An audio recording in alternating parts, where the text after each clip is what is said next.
Hello, everyone. We're going to go ahead and get started. Welcome to Ideas on Tap. My name is Caroline Gillespie with the Humanities Council.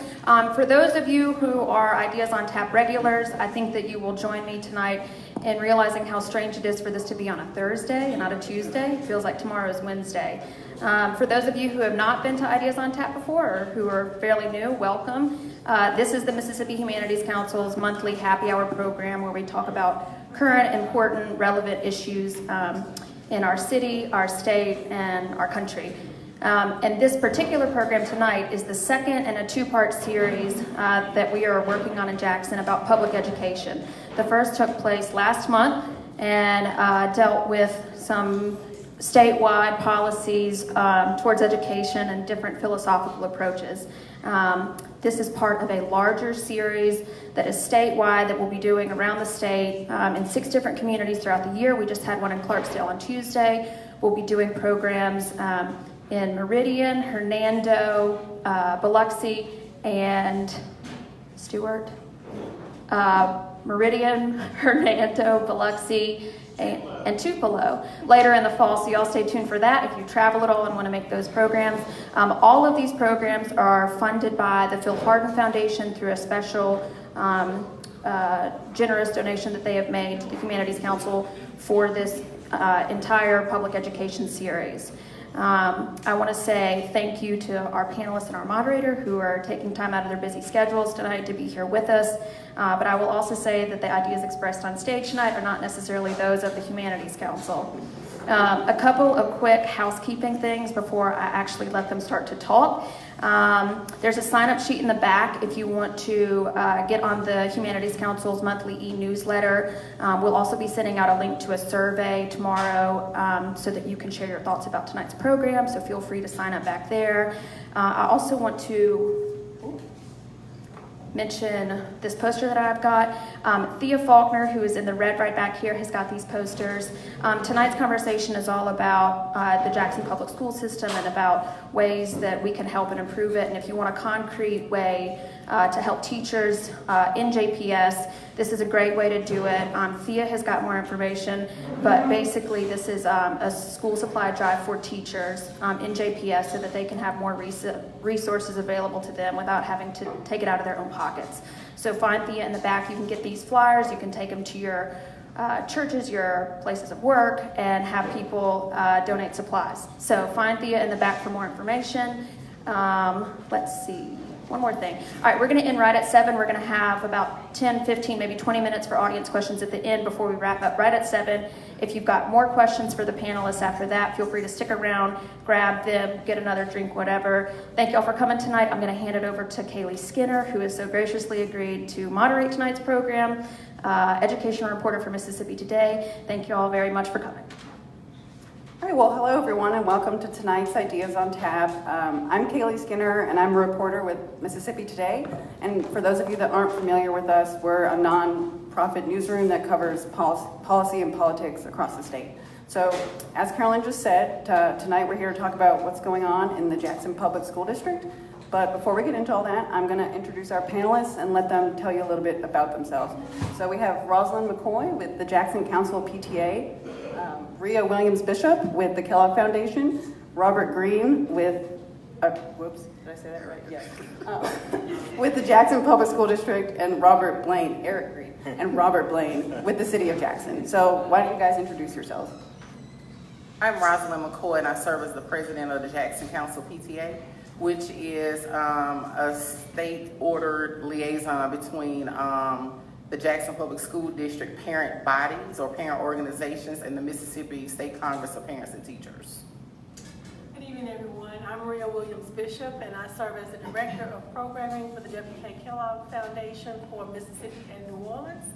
Been a long time education and child and family advocate in the Jackson metro area, and just happy to serve on this panel and be able to share some ideas with you all this evening. Thanks. Evening, everyone. I'm Errick Greene, Superintendent with Jackson Public Schools. I'm in month 8. That's right. Y'all should have been clapping at month 1. Month 8 in the work and spending my days getting to know more and more of the community and the team, and driving towards some level of coherence. 28th year in education. Excited to be here. Good evening, my name is Robert Blaine. I'm the Chief Administrative Officer for the City of Jackson.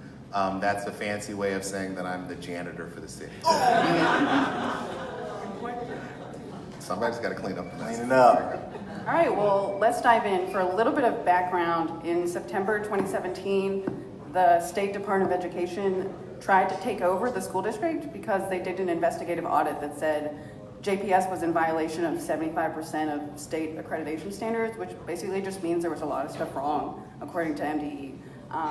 But instead of doing that, Governor Bryant declined to sign a declaration of emergency and instead created something called the Better Together Commission. And that was a partnership between the City of Jackson, JPS, the Kellogg Foundation, and Governor Bryant's office. And Dr. Blaine, I think you were a member of this commission. Could you tell us how it came about and what its purpose was? Sure. So we had been in office for about 6 weeks, 6-7 weeks, and we got a call that there was an appointment from the superintendent from the state, and she came to our conference room and we sat down and had a very lovely conversation, and then she dropped a 700-page report in the middle of our conference room table and said that she was here to take over our school district. And the mayor looked at us and we were very quiet. We didn't want to say anything, and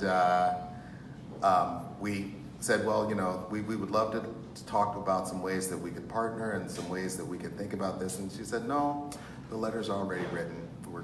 This is what's gonna happen. And so we were very polite, and she left. And then he turned to me and he said, this is not acceptable.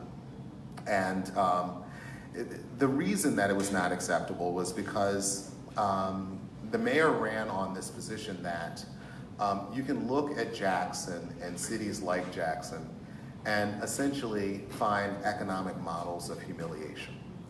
And so when you look at blight and crime and poor educational outcomes and crumbling infrastructure, those are all economic models of humiliations of communities. And what he said was that he wanted to create an economic model that was focused on the inherent dignity of every citizen in the city of Jackson. And what does that look like? And so we started to spell that out. And we said we needed healthy citizens, we needed affordable homes and safe communities, and we needed a thriving educational system that had thorough early childhood education, a robust K-12 opportunity, and then a durable bridge to higher education. And so he said, well, we need to go and talk to the governor. And so we went, we sat down, and it was pretty obvious that he was conflicted, that he realized that this was not necessarily the easiest decision to make. And so in the course of the decision, he said, I really wish that I had a third option. And the mayor said, we'll give you that. And so we left and we got in the car and he said, I need you to write a third option. And so we brought together our community. We brought together folks from the legislature, we brought together our friends, the Barksdales we sat down with, and we started to develop a plan that we could bring back to the governor. And essentially, the short story is that he said that he would really try something new because it was important enough for our children. And so we had our partners with the Kellogg Foundation, JPS, the governor's office, and we created what we called Better Together. We're better working together to the benefit of our children than we are each striving in our own different way. And so Better Together was an opportunity for us to bring the community together around a vision, a collective vision that we could have for what transformative education would look like for all of our children. And so we then embarked on a process of trying to determine that community vision, and then bringing on the leadership to execute that community vision, to have a board that could work with that leadership, and then to bring together a collective vision of where we're going. And so it's been a 16-month process now, something like that. But we've made an amazing amount of progress in a very short amount of time. Right, and Dr. Williams Bishop, I think it's very unusual for a foundation to get involved the way Kellogg did. It's not often that someone like that gets involved in a prevention of a state takeover. So why did Kellogg decide to be a part of this? Well, Kaylee, Dr. Blaine shared the story on the city side and their involvement. We're concerned with what's going on in Jackson Public School District, mainly because we're about children. That's what we do, making sure that children are growing up thriving, they're in working families and equitable communities. So in a situation where the school district or the community is not thriving, children can't thrive. So that's the underlying cause for us to become involved. Some of you all may or may not know, our priority places in Mississippi are Sunflower County, East Biloxi, and Jackson. So when you look at Jackson and the demographics, here's where we have the largest number of children who really need our support.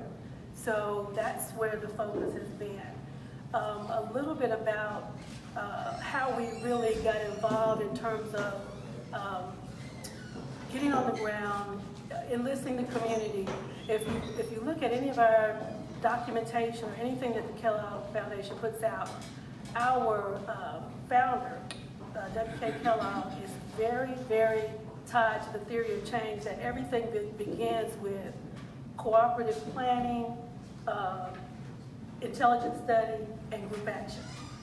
Limiting yourself and not having all three components addressed, efforts really won't be successful.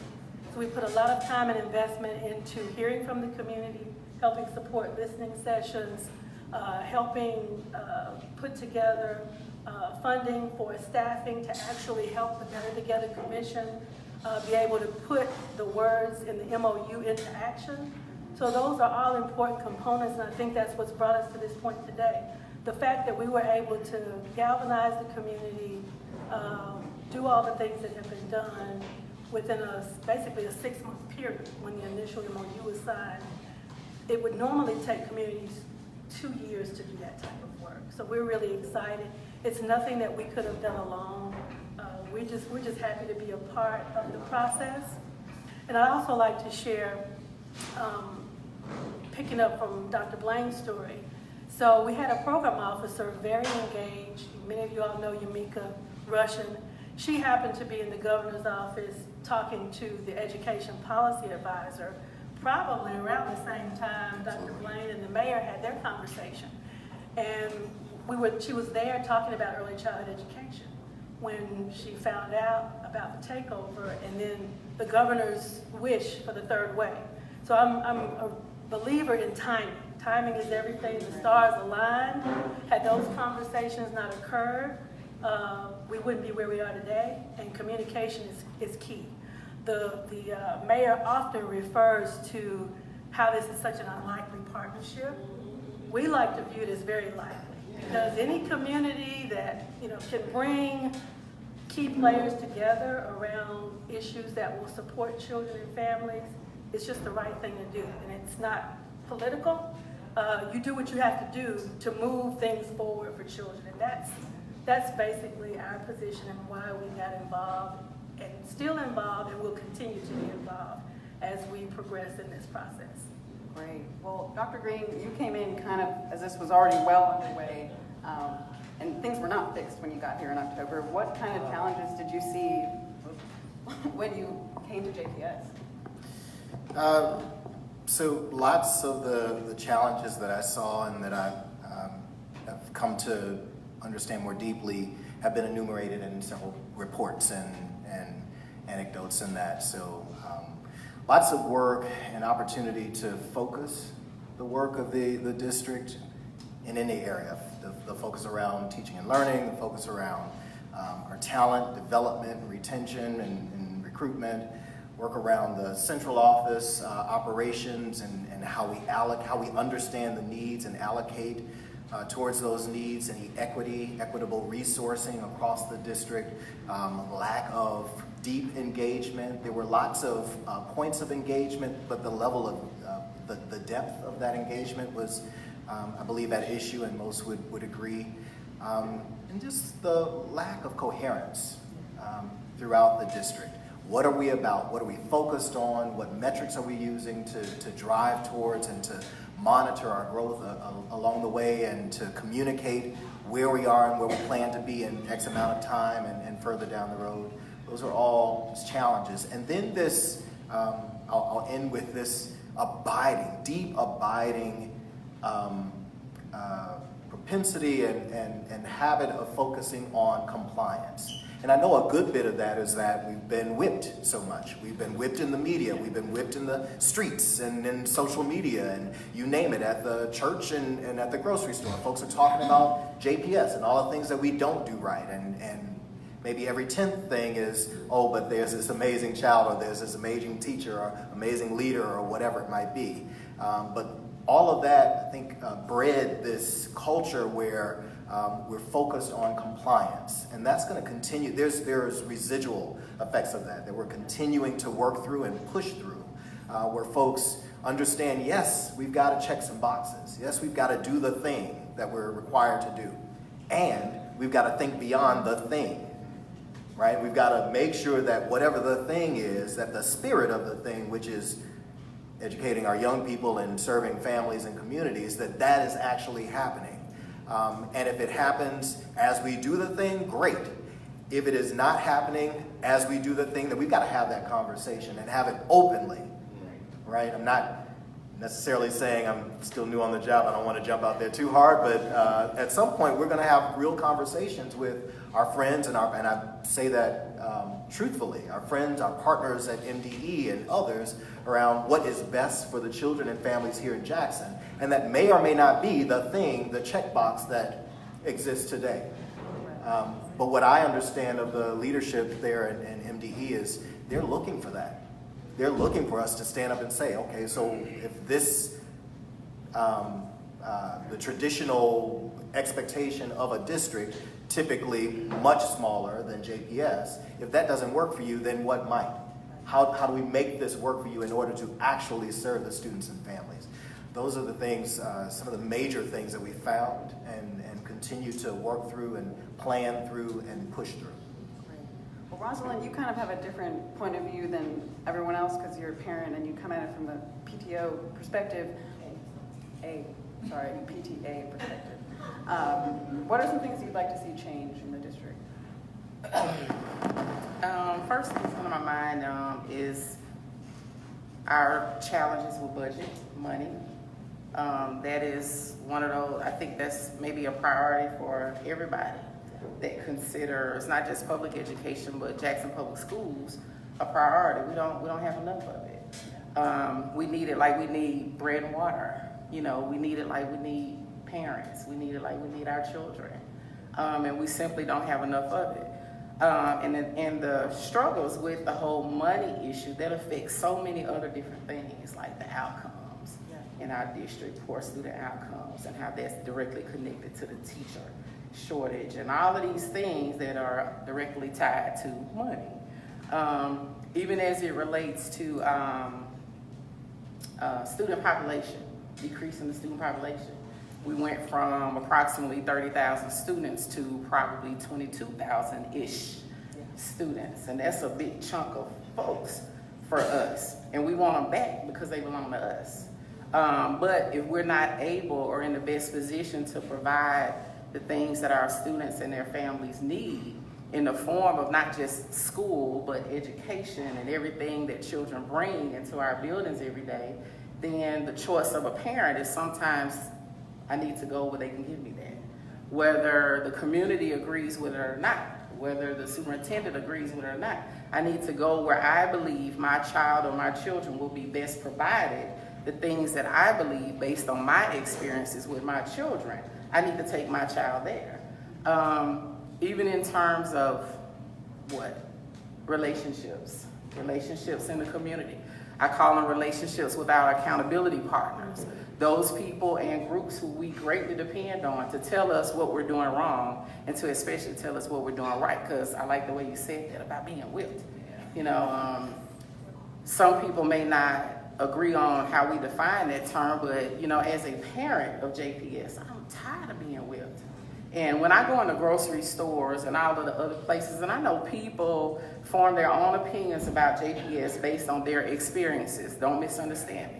I totally get it. We do have our challenges and we do have a whole lot of concerns as parents, but we're doing a heck of a lot of stuff that is absolutely right for children, and not just 1, 2, 3, but all of the children. We're doing that.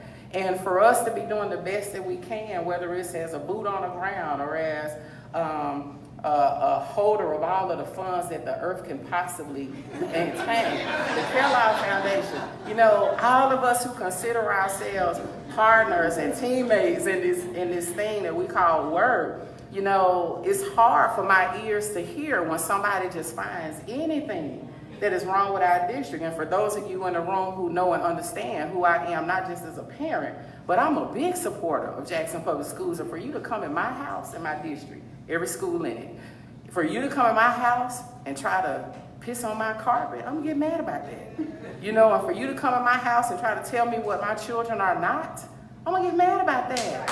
You know, and for you to come and tell me what my great teachers are doing based on limited resources, barely making a livable wage, and they're trying to take care of their own families and mine. You know, how dare you come in my house and do that? And if I you know, offended anybody by that word, I'm sorry. But y'all get my point on that. As a parent, my heart won't let that come into my space. So anybody anywhere in this city, in the surrounding communities, or wherever the case is, I take that to heart. When people, you know, always got something to say, and it's not that we run from our issues. And I say we because I am a part of the JPS team. I'm an active part. I don't shame on that for anybody. You know, I take that to heart. And it's not that we don't want to hear what is wrong with us, but if you're gonna bring us what's wrong, tell us how to fix it.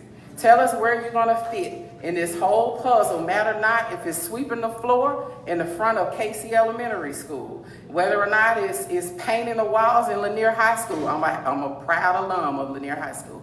You know, whether or not it's even providing the funding, not just with the Kellogg Foundation, but through a church or some other community space that can provide us more resources, because we need them every day of every child's life. You know, I have a personal opinion about how somehow or another we've created a culture of complaining about the very thing that we need. We need Jackson Public Schools. We absolutely need Jackson Public Schools. I don't know about other parents in the community, and there are a lot of parents who, whatever their situations are, they can afford to be someone else if they choose. But a lot of times they choose to hang in there with us. And then some of us are in positions where we can't afford to go into these private spaces and all of that. And even if we could, I wouldn't. Jackson Public Schools is my space. That is my space.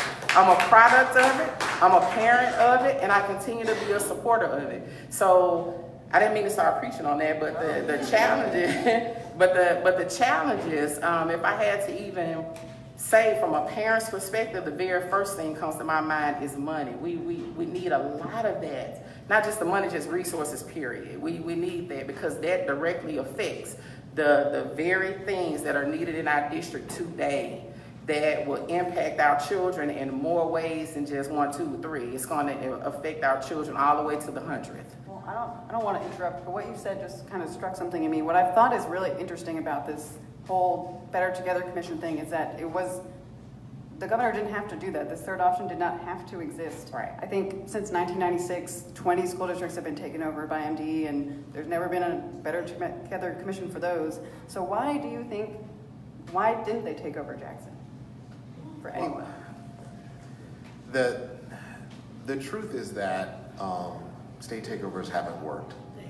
They haven't worked anywhere. They haven't worked in Mississippi. They haven't worked anywhere else. And in the rare occasion when they have had any modicum of success, when they've been handed back to the community, it reverts right back to its previous state, because the community didn't have anything to do, any investment in what changes happened there. And so part of the conversation was that we need to change what this process looks like. And to have a process that was truly based in the community owning what the vision looked like was an opportunity to rethink what this model looks like, and to give a process by which the community could own where we were going. And the goal is that we don't change JPS for today. We don't change JPS for tomorrow. We change JPS for the long term. And this is about long-term sustainability. So Penny, I wanted to add, I talked about the stars aligning and things happening at a certain point for certain reasons. Just to build on what Dr. Blaine shared, I'll give you 2 examples. So our team was in Battle Creek, Michigan, at what we call Huddle Week. Sitting in a meeting, and we had a conversation, a presentation by the new superintendent of Battle Creek Public Schools. And she was talking about all the wonderful things that the district was doing, things that they were changing for the better. And at that time, we had just made a very sizable investment in that school district based on the things that had taken place. And so with that happening, we were sitting there literally watching and listening to the State Board of Education and the state superintendent talking about the takeover.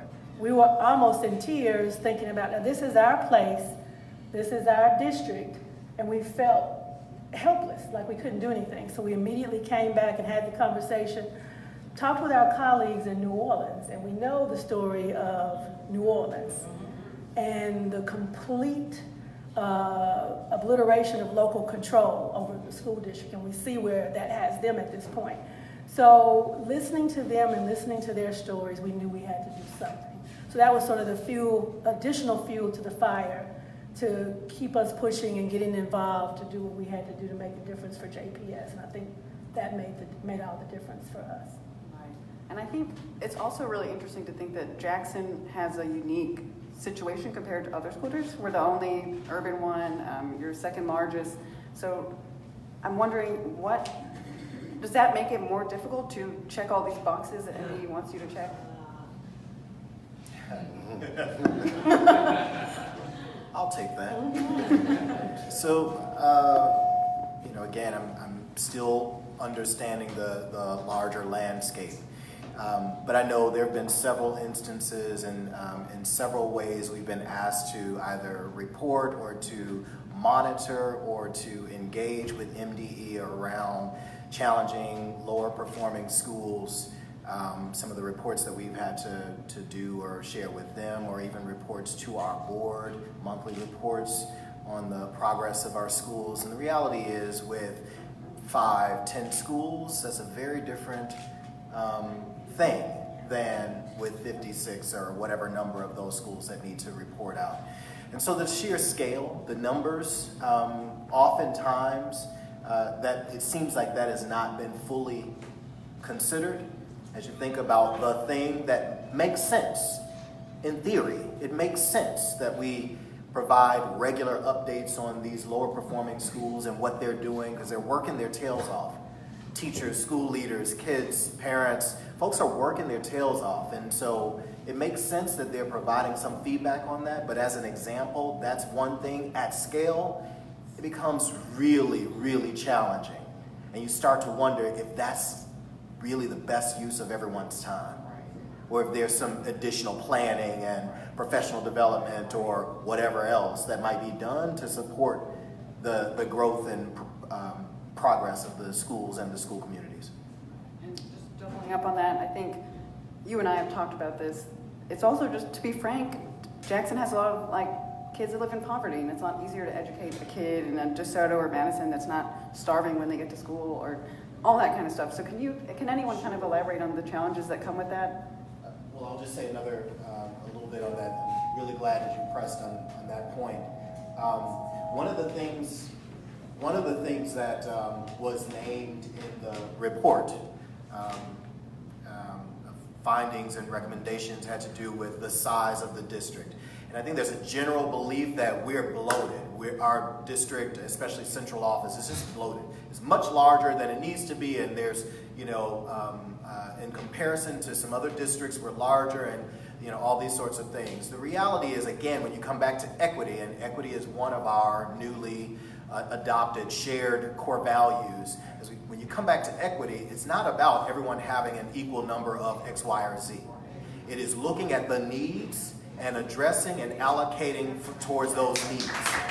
So, for one who was intent upon coming in and slashing and how can I cut this budget? I want to, show and prove that we can run on a lean. No, we have to serve the babies. And so at some point, I might actually need a few more people to ensure that the young man who is struggling in many ways, just to show up in the learning space, that he can be there and access the learning, let alone the young lady who is one of the highest performing, likely in the state, and ensuring that she has what she needs, right?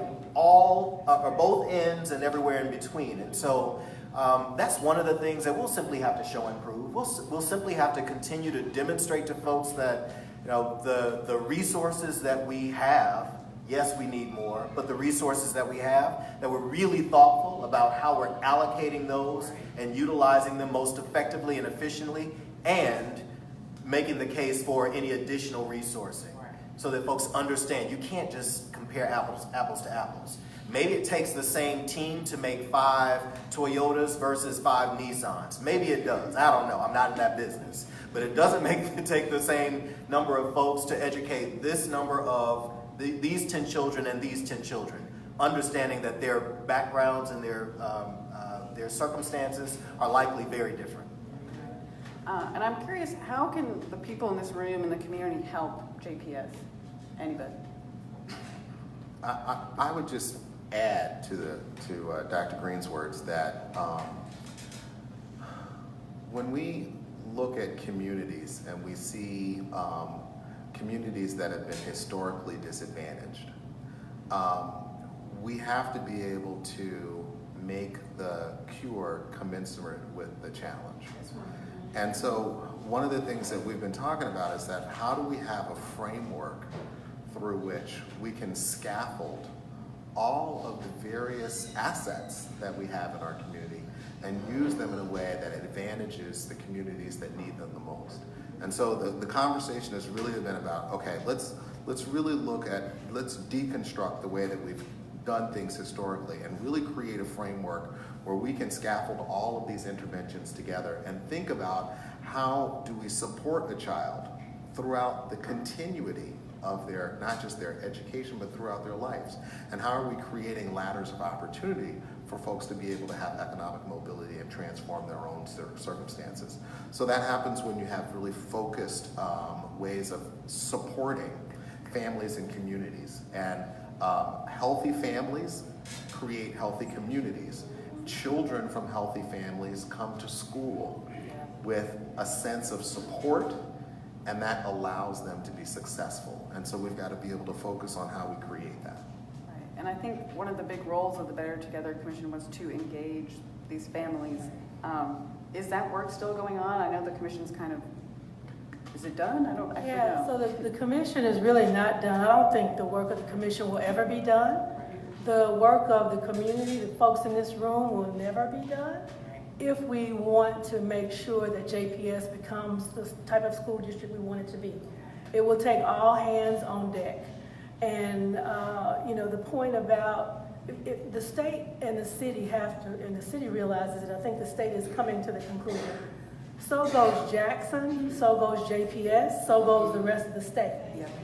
If it's about economic development and this state thriving, it has to begin with Jackson. And it has to begin with the children of Jackson if we want a bright future for the city or the state. I think that's just the bottom line. That's something that we all have to face, and we have to be more supportive. I'll share, I heard a commercial that was on the radio advertising or soliciting new teachers. And it just made my heart leap. Yes, you did. The positivity, it was just uplifting. And it's been a long time since we've heard something that positive about the district, and we've got to do a better job. We have to tell the positive stories to negate all the negative stories that you talked about, Rosaline, or that you talked about, Dr. Blaine. It's up to us. It's not about us. It's not about me. It's not about everybody. It's about the children. And when we make that commitment and we support our leader, who is 8 months in, when is the honeymoon officially over? October. 8 years in. 8 years in. So whenever the honeymoon is over, we still have to be there supporting him, supporting the board. If we don't support the leader of the district and the board, we're really not supporting the students. So it's a package. From the PTA to a person that's volunteered with the district. I'll tell my age, but I've met with 10 superintendents. And I'm not that old, So it has to be continual. It can't be a one-time deal or a one-shot deal. It's got to be ongoing. So, and what I want for the children of JPS is the exact same thing I want for my own children. And when you lead with that, then it falls into place. From central office down to the business person downtown Jackson. It has to be that level of commitment for us to get this right. Engaging the community has been a challenge for us for some time.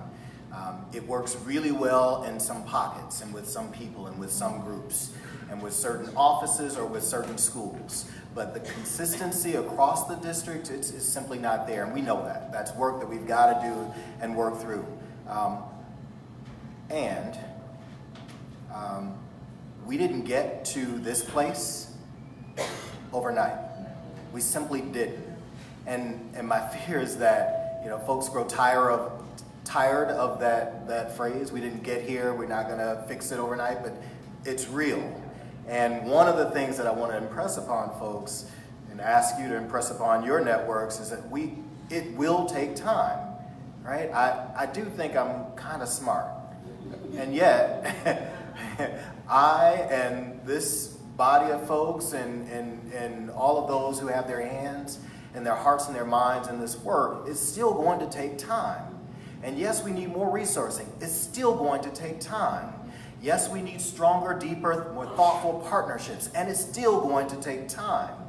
And so what I ask of folks is that even as we continue to clarify the prioritized work over the next 1 year, 5 years, as we further clarify and communicate out and pull in and go out and do more of that deepening of relationships with individuals and groups around the city, just ask that folks continue to just, it's a huge ask, but we need continued patience. We're going to mess some things up. We will, right? I don't know if that's news to folks in here, but I'm looking at your faces, you're scaring me. We're going to mess some things up. We are.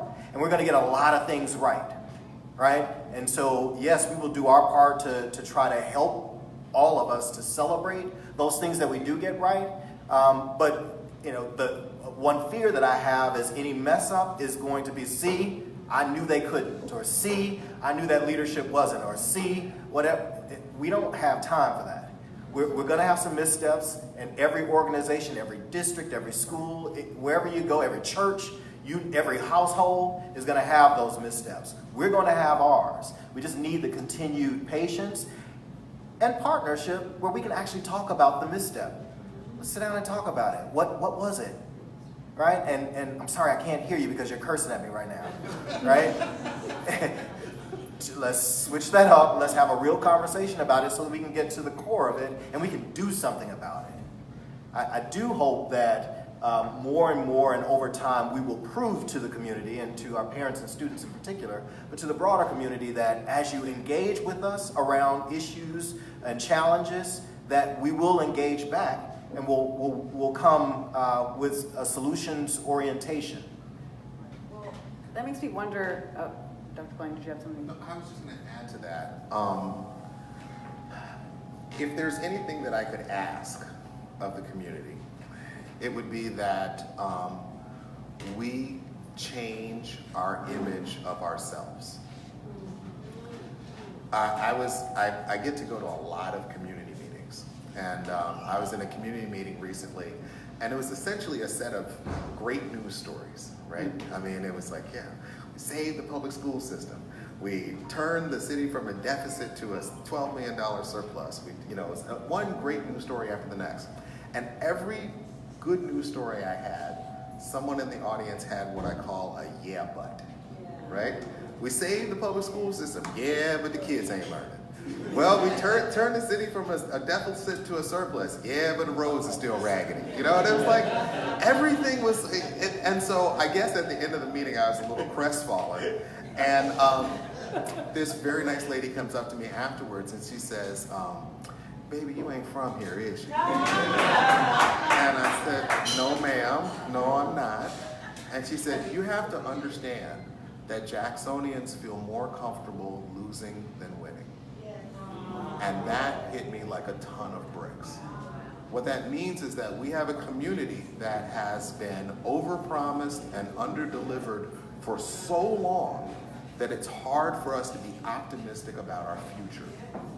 And if we can do anything to change that perception of ourselves, then we can have a real opportunity to change our futures.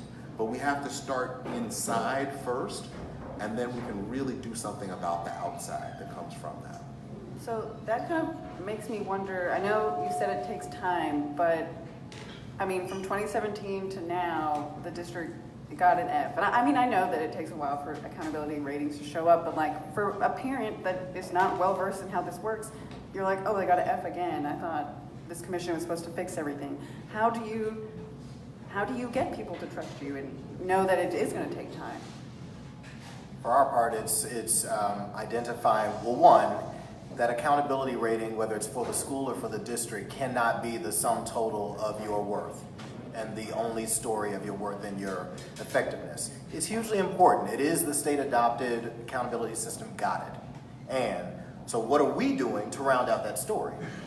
What are we doing to show that more students are taking advanced placement or passing, or more students are attending school when they weren't before, right? That more students are engaging in career and technical education programs and passing those exams and getting those certifications, or whatever the stories are. We've got to be much more doggedly engaged in getting those stories out there and pressing people to acknowledge them. People, parents, community folks, everybody who is wagging their tongue about JPS. We've got to help people to, one, know those stories and that data, not just the anecdotes, but the data, some trends, even as we work towards the F, addressing the F. It's both and.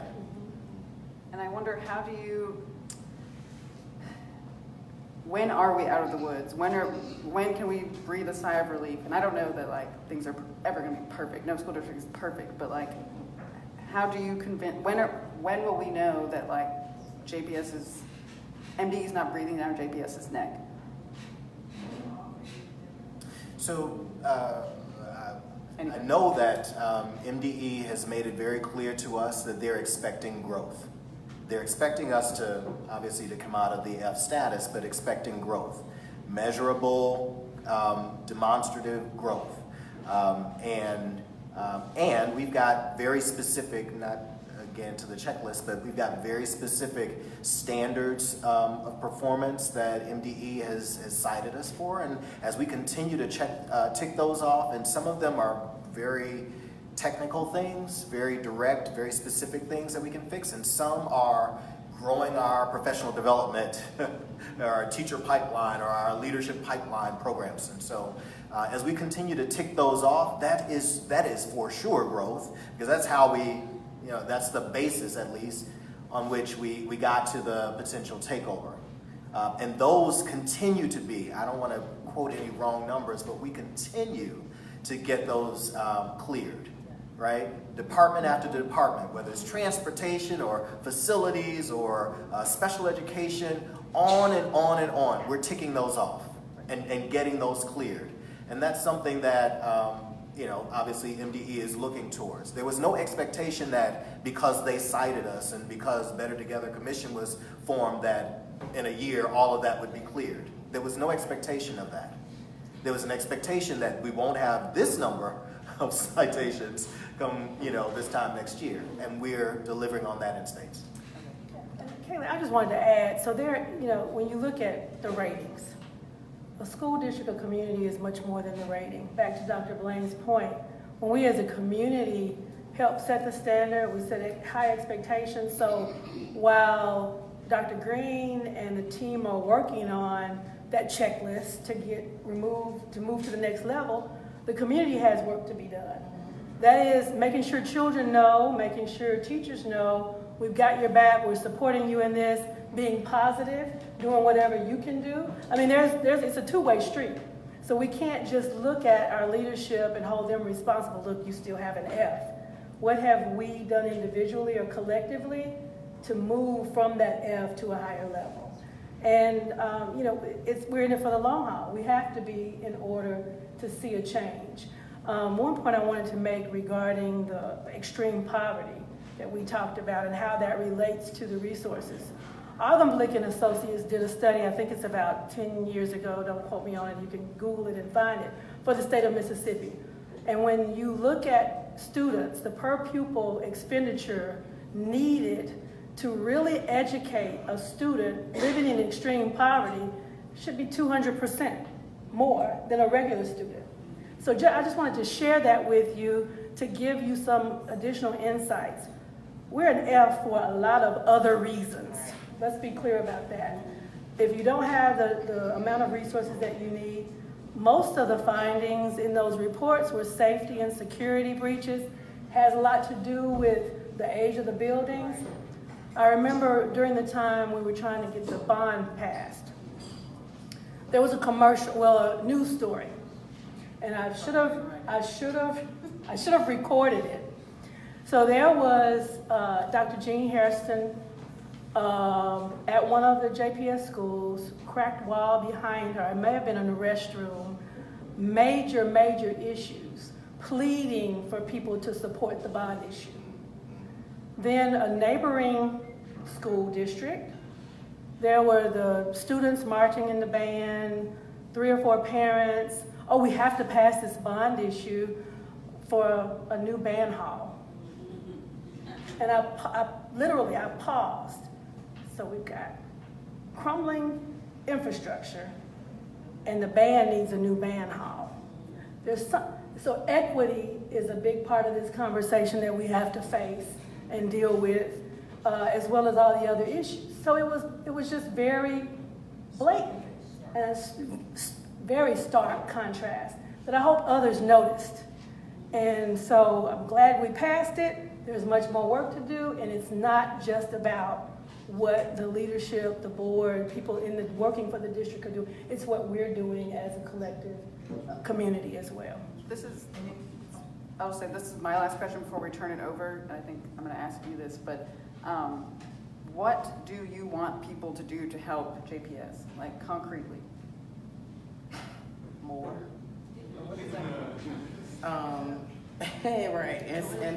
Right, and some of what I'm getting ready to say is already been, well, a lot of it has already been said because you asked the question of when. And as crazy as this may sound, the first answer that came to my mind was now. And a lot of that was for a lot of the reasons that you said, whether people realize it or not. A lot of change is going on right now. Today it happened. Yesterday it happened. You know, we are slowly getting there. But guess what? If we can convince more people to buy into the idea of just changing things, can you imagine how fast we will start to run really, really quick? You know what I'm saying? And I had thought about this a little earlier in the conversation. Whether some people realize or not, I think it's a secret, but no longer. I had the privilege of working very closely with the team that was created to do the community engagement work for the Better Together Commission. And not only was it a super fantastically awesome experience because it gave me a personal opportunity to get better connected with more people across the city. But in those connections, our teammates from all across the city, we build I'll call them soldiers, but we build an army of people who were not only invested in the growth and the better of JPS, but we went to people's doors, and that was through the work of, I don't even see anybody now, but that was through the work of One Voice. Because we went knocking on doors, and that was not just to knock on doors just to get people to fill out surveys. And it wasn't just to knock on doors just to get a bunch of pictures so that it can, create the appearance that we are pulling in community. It was really with the intention, and it did produce an outcome, that we went to people to have face-to-face conversations about the reality of not only what's going on in our city, but what's going on in our district. We were having honest conversations, the rights and the wrongs, about what was going on in the district. And the plus about that was we were able to try to convince people, you know what, we know we messed up. We know we did. But tomorrow is a new day for you and me to get this right. And if you believe what I'm saying, like you have told me that you did, at least let me share with you what I know, and you can share with me what you know. Together we can learn how to do this much better, and we're going to go out and touch 2 or 3 more people. And then those people are going to touch 6 to 9 more people, and so on and so on. Point being, to one of your points, when we start to when our minds start changing about who we are, because I know our reality is based on our experiences, and not everybody has had the perfect and we tend to handle school and education based on how we experienced it. And until we learn different, we won't treat it any different. You know what I'm saying? So for people like us in the room who may have had bad, good experience, or whatever the case is, share that information and help us to create a better community of people who get the whole idea of what education has to look like in Jackson. Not what it could. That's great. Could, yeah. But what it has to look like in Jackson. For me, there's no gray area. It's not an if, it has to happen. And the only way that it can happen is if we can convince more people to buy into the idea of changing it. Whether you like JPS or not, something about your money has to go to JPS. You know what I'm saying? Maybe your children who you're connected to, your love, your life, your church, whatever the thing is, in some way it is connected to this school district. And if we can convince people, just buy into the idea, even if it starts with you just trusting me, or trusting Miss Rhea, or trusting Dr. Greene, Blaine, even if it starts there. We just need you to buy into the idea, because at the end of every night that you go to bed, our children, whether they're in our homes or somebody else's, depend on this school district to create a great experience that will prepare them for the life that they will meet in a few years. So we have to figure out how to sit at the same table. We have to figure out how to have the right conversations. I agree with you, Dr. Greene. Go ahead. What I like to ask people for is, at least, even if you don't believe yet, you're still waiting to see if blah, blah, blah, whatever, at least suspend disbelief. Exactly. Leave the space for something to happen. Even if you're sitting back on your hands and not doing the thing, fine. Just leave the space for others of us to make some things happen. And then when you start to see something that you can buy into, you can take that opportunity. Right. All right. Well, now I think it's time for questions from the audience. Does anybody have a question? Go ahead. In the jean jackets. I'm from here in Illinois, and my could you stand when you ask her? Thank you. I'm not from Illinois, so I'm here for law school. So when I meet people, they always have this interrogation like, are you invested in the community? And we volunteer at Bar Elementary. In the area that Bar is in, how do you invigorate that community that needs it so much when they don't trust that you're community because you're not from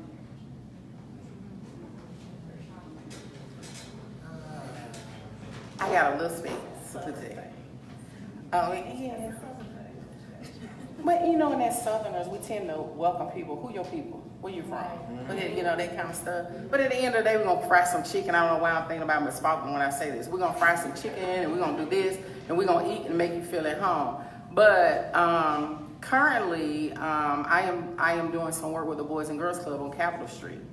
And one thing we did, because personally, I bought into the idea of change for the school district. And even with the connection through the commission, we bought into the idea of change. We used the concept of canvassing. And when I first went over there, because that neighborhood is very similar to the one I'm from, so I understood what the culture of it was like, because that's the nature of who I am.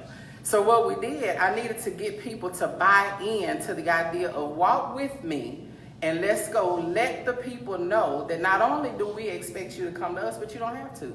We're gonna come to you. And I want you to see that I come here to be friends. I come to be friends. And if we can be friends, maybe you can hear better what I'm saying. Maybe if I come to you, because some people think that my face, your face especially, is a familiar face, maybe we get familiar faces to walk the streets in that community and people can relate by some means. They would at least give me 5 minutes of your time. So that's what we did. We gathered up a huge pool of parents from Bar Elementary, from Clausea, from Lake Elementary, even from Hardy Middle School, Provine High School. We gathered up a community of people who were doing great things in their school, who were willing to walk that neighborhood with us.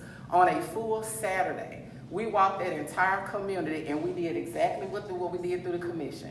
We went and knocked on doors and said, hey, we're not trying to sell nothing but the school district, but we're not trying to sell nothing. We're not doing any of that. I just want you to just listen to what I'm trying to tell you. Are you a JPS parent? 99% of the parents in the community, yes, JPS. And my point is, we made ourselves available as friends. We went and had a conversation. We let them see. Bar Elementary team had on their bar shirts, and with Bar Elementary shirt on, it didn't matter that you were from Ohio. It didn't matter, Los Angeles. You were Bar Elementary School. And that's what the community folk, they knew who Bar Elementary School was. So if you came with Bar, especially if you were connected with Dr. Linda Murray, you were good people. Because guess what? Those children go to Bar Elementary School. You see what I'm saying? So I think by some means we have to figure out how to get connected with the folks that people trust. And if my people trust you, I may not know you, Miss Kim, but my folks trust you. So I'm gonna at least give you a chance so I can at least hear what you got to say. And then I'll determine whether I'm gonna let you live or not. But my folks trust you. You know what I'm saying? My folks trust you. So I would encourage you to just connect with the folks that you know people trust. They trust their principals, even though they get mad at them, you know, but I don't see anybody, even no matter where you come from, I don't see anybody giving their kid to somebody they just absolutely don't trust. You know what I'm saying? They trust the principals. They trust our district leader. He may be 8 months in, but we trust him because we're the ones who gave the okay for him to be here. You know what I'm saying? Sorry, you're saying such good things, but I want to let other people ask questions. Go ahead. That's okay. Does anyone else have a question? Go ahead, yellow shirt. One of my many nicknames. Actually I have 2 questions, but they're both related. My first question is for Dr. Greene and Mr. Blaine. Is there anything that can be done to stop or limit the growth of charter schools within the city of Jackson, considering that they're basically a contradiction to the JPS system? And my next question is for Ms. McCoy. Do you know of any parents who have removed their students from one of the other schools into a charter school, and did they do that as a temporary solution? Well, the data says that charter schools fail at the same rate as public schools. There's essentially not a whole lot of difference. I think that the bigger idea is that every child has to have opportunities for success. And we want to build opportunities for success no matter where a child is. And we can debate the politics of where that is, but the fact is that no matter what setting a child is in, what matters is that they have opportunities for educational success. And that happens when you have a child that's supported. It happens when you have a family that's supported. And it happens when you have a school that's supported.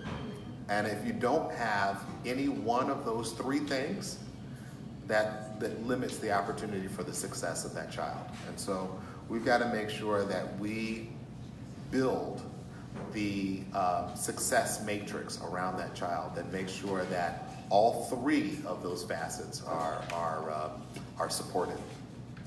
Got a couple of thoughts on that. I've seen some examples of really high-performing charters.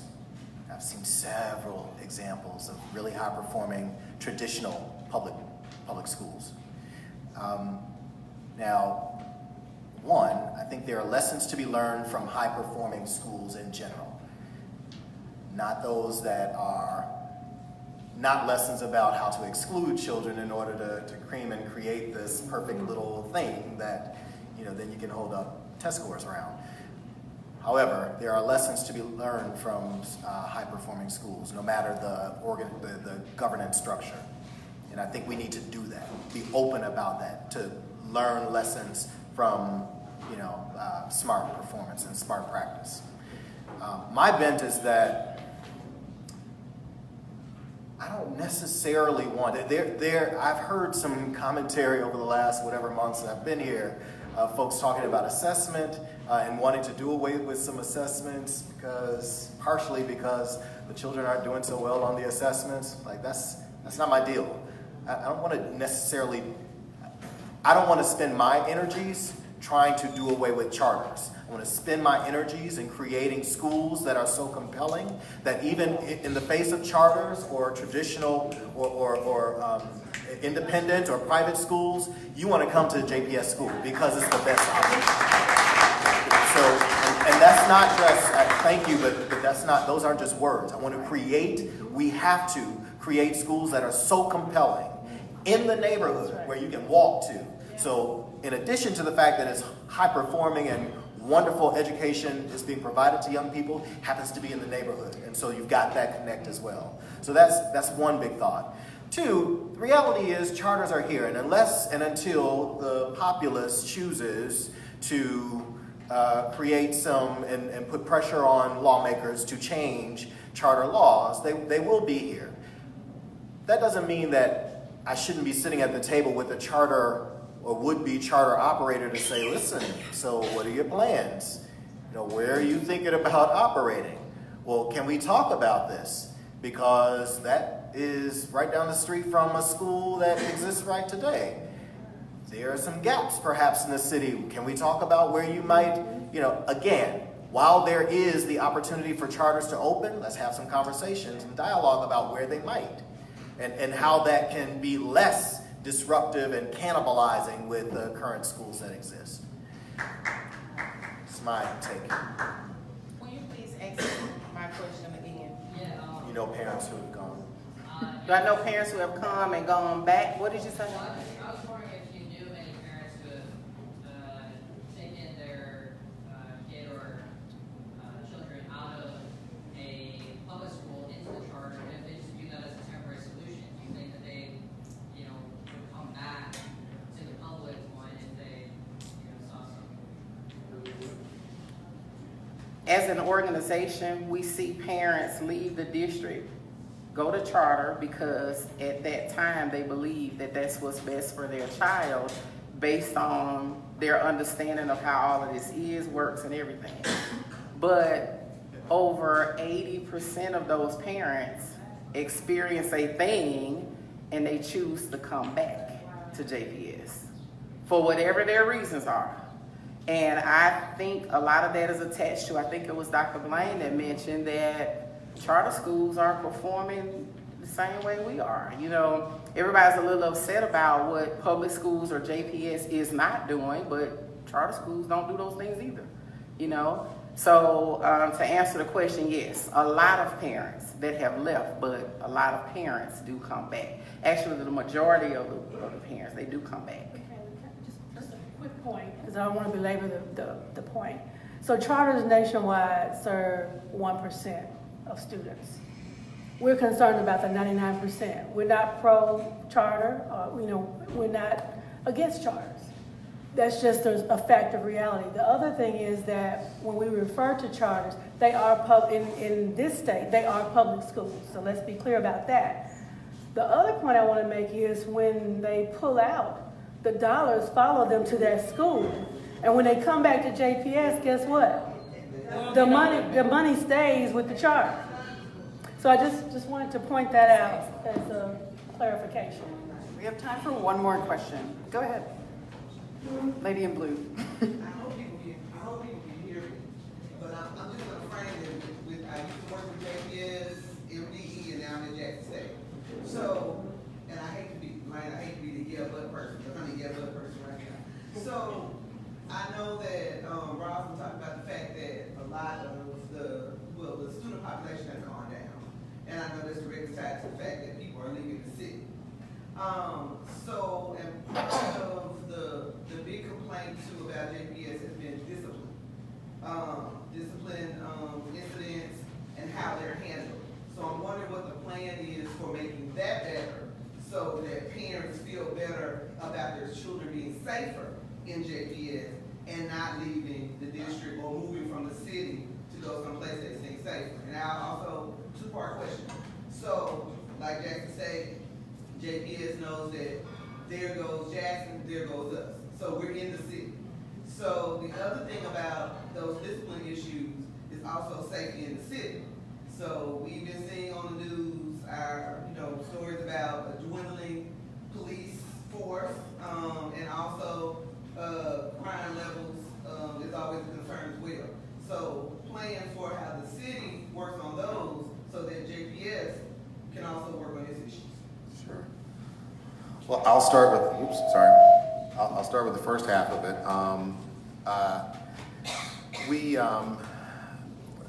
One of the first things that we started to do was to build a data infrastructure in the city so that we could have a real conversation about what was really happening as opposed to the anecdotes of what happens in our communities. And the fact is that if you look over a 10-year span, crime rates in Jackson have been falling over the past 10 years, and we're actually at one of the lowest crime rates that we've seen in recent history. The difference is that we have seen a tick up in one category of crime, which is homicides. And those homicides have been all amongst people who know each other. And so essentially it's violent interruption, it's conflict resolution that we need to focus on. And the great thing about focusing on the data is that it starts to create a clear picture of what you need, how you need to isolate. And so one of the things that we've been really focused on is credible messenger training and bringing violence interruption into our communities. And we can map it out across the city. We actually have a heat map where you can look around the city, you can actually see where the pockets are. And so we're taking this very data-informed methodology to be able to look at how do we look at safety in our communities and what does that look like. Again, it's about transforming communities and building opportunity. I was having a conversation with someone yesterday, and they said, no matter who a parent is, what their situation is, every parent wants their child to do better than they did. There's no parent that looks and says that I want my child to do worse than me. And so that might show itself in many different ways. They might not know how to advocate for their child. They might not know how to communicate with an administrator. They might not know all of the supports that they need to put in place in order to be able to give the child the opportunities that they need. And so while we talk about these communities and how we're focused on those communities, and we're also trying to create a narrative that actually speaks to the truth of where our city is moving and what crime looks like and what opportunities look like, we also have to be able to scaffold on the kinds of opportunities that support communities at the same time. So what we've been talking about is how, not just how, we can't police ourselves out of a problem. By the time the police get there, it's already too late. The crime has already happened. What we need to be able to do is create support systems for our communities that provide opportunities, and then we need to be able to mitigate the challenges that they see in daily life. And our approach in JPS is largely mirroring that.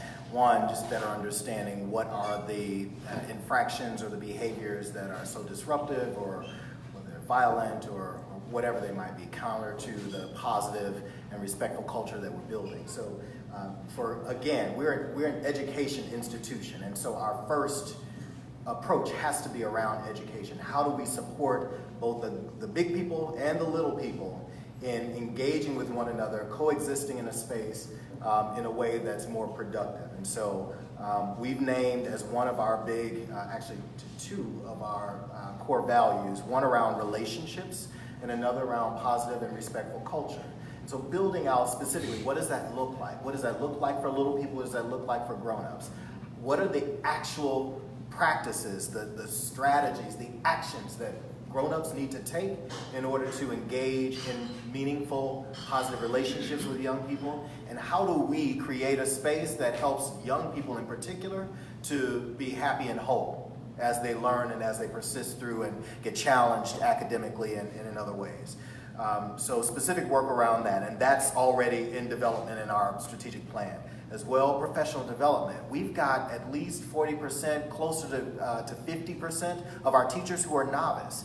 And love on our baby teachers, our novice teachers, but the reality is, and the same for our novice leaders, the reality is you don't have as many resources and experiences to draw from as you manage a class, as you start to build relationships with. The things that start to get on your nerves as a 22-year-old or whatever, like you're upset about that, keep living. That's not going to be the thing. It's just not. Trust me. So, professional development, but that's for all of us. And it's professional development around how we manage and support and teach young people positive behaviors, but also how we engage with one another. How do I disagree with what you said in a staff meeting and not roll my eyes and do all kinds of other things that signal to you and to these little people who are looking at us that it's okay to be nasty to one another, right? We've got a role to play to educate young people as we continue to educate ourselves. Specific work around social and emotional learning. Got tons of work to do about that, around that. Actual programs, but even beyond programs, character education or what have you, beyond specific programs, practices. You see young people, somebody should be at that door greeting young people as they come in. That's the first opportunity for you to see that I have this grimace on my face. And to try and find out, care that I have a grimace on my face. Why am I frowning? Catch me from the door. Don't allow me to sit and somebody to bump into me and now it's a thing. But those are things that we can control. Those are things that we can do on the front end, right? And shift much more of our focus and our efforts on the front end and not all on the discipline. So then when we get to discipline, so now the numbers have dwindled. Now it's the students who, there's a number of students who might have done this or that. Help them to do that, all right? Make better choices. And so now these numbers of students who have to or should receive some kind of discipline is dwindled, and we can be more effective in the discipline. Exclusionary practices, there's a place for that. It's hard to allow a student who's been totally disruptive to be in the space again tomorrow or what have you. So there's a place for that. But we are so on this suspend, expel students. We're so on that. We do it so quickly. And yes, we have a lot of behaviors that are just totally intolerable. Again, did we do all that we should have done before we got to that thing to ensure that young people make better choices, present their best selves? And lastly, I'll just say, we've got alternative education programs now. I've been in conversation with internal folks, external folks to help build out those programs so that they can be better at addressing those really egregious behaviors that we see, unfortunately, in schools. And then we are an education institution. We are not mental health providers. And so that means that we've got to partner more closely and more deeply with those who do that work so that those mental health needs, again, for little people and for big people, are addressed when we're all in this space together, 600 of us, and we're trying to beat. Everyone, It sounds much easier. Sounds much easier than it actually is. unfortunately, that's all the time we have for tonight, but let's give our panelists a round of applause.